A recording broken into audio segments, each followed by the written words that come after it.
लाख में महामारी भी आएगी, आदिवासियों के पास ना जड़ी बूटी बची है। डोहा लोग आप बाप दादा है, ये तो बुखार आ जाए कौन सी दवा लगती है, आपका दस्त लग जाए कौन सी दवा आती है, प्रकृति से जानते थे।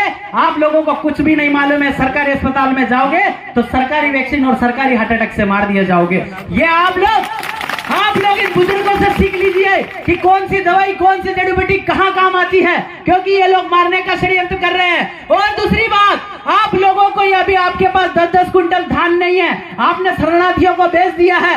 आप लोगों से कहना चाहते हैं कि आप 3-3 साल का धान स्टोरेज करके घर में रखें, क्योंकि आने वाला समय बहुत बड़े लॉकडाउन का है, बहुत बड़े महामारी का है। तो हम लोग शायद भूख से हम लोगों को ये लोग 5 किलो अनाज के लिए लाइन में खड़ा रख करके मार देंगे।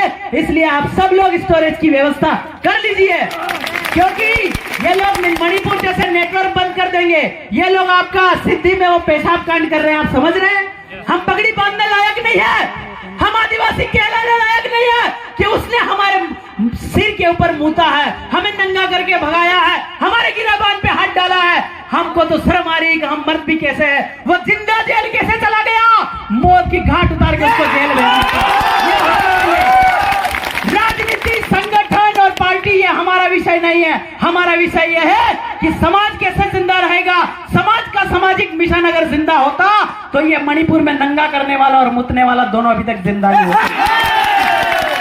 तो आप सब लोगों को ये 3-4 चीजों का ध्यान रखना है, और ये जो धर्म के चोचले भाइयों बहनों आपको बंद करना है। रानी दुर्गावती वो परिवार की महिला थी जिसका पति मर गया, पीठ पीछे बच्चा बांध के लड़ी थी। आप व्रत के चक्कर में मत पड़ो, कमजोर करके मार दिया जाएगा।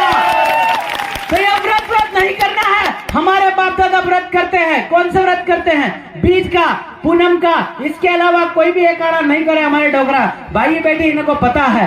तो आप सब लोगों को ये कह देना, और भी वक्ता है, बहुत सारे वक्ता है, तो आप लोगों को यही कह देना चाहता हूं कि जमीन किसी भी हालत में न दे। दूसरी बात कि हम लोगों को एक और डफोड़ बनाया गया 1950 में।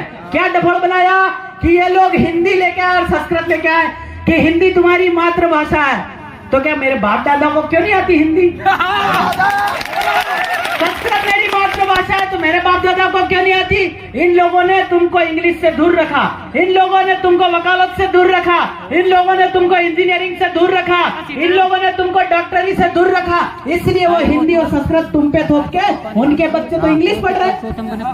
एक भी नेता के बच्चे, एक भी प्रधानमंत्री का बच्चा, किसी का बच्चा हिंदी पढ़ता है तो बता दो, किसी का बच्चा संस्कृत पढ़ता है तो बता दो।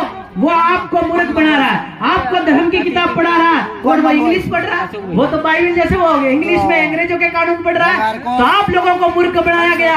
विधायक साहब, जनप्रतिनिधि, आज के बाद में जितनी भी सरकारी स्कूल हैं, आप लोगों को जितना हो सके एक में भी अभी हमको हिंदी और संस्कृत नहीं चाहिए, हमको इंग्लिश चाहिए, और हमारी माँ की भाषा तो हम गाँव में बोल ही लेते हैं। ये लोग कहते हैं कि हम लोग राज्य में कन्वर्सेशन करने के लिए हिंदी और संस्कृत लाए। भैया गुजरात में तो गुजराती है, महाराष्ट्र में मराठी है, राजस्थान की अलग है, कर्नाटक की अलग है। तो तुम कौन सा वार्तालाप करवाना चाहते हो? हमको इंग्लिश पढ़ा देते, अमेरिका से सीधी बात हम कर लेते।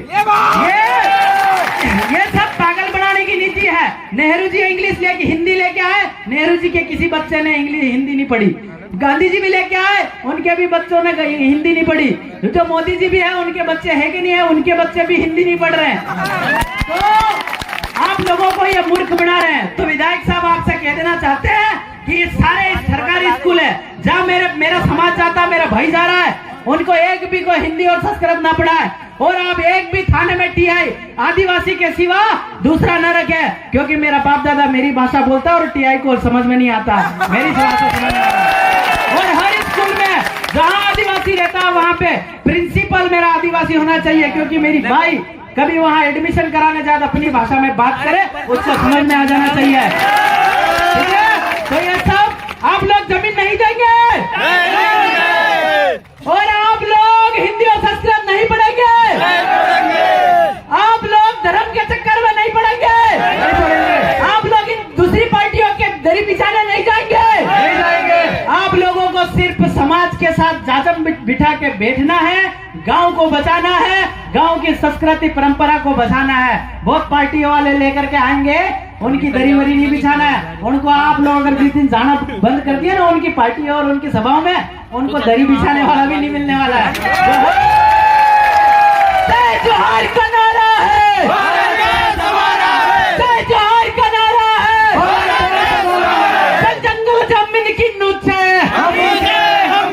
चल जंगल जमीन की नुचे, जब जब आदिवासी बोल रहा है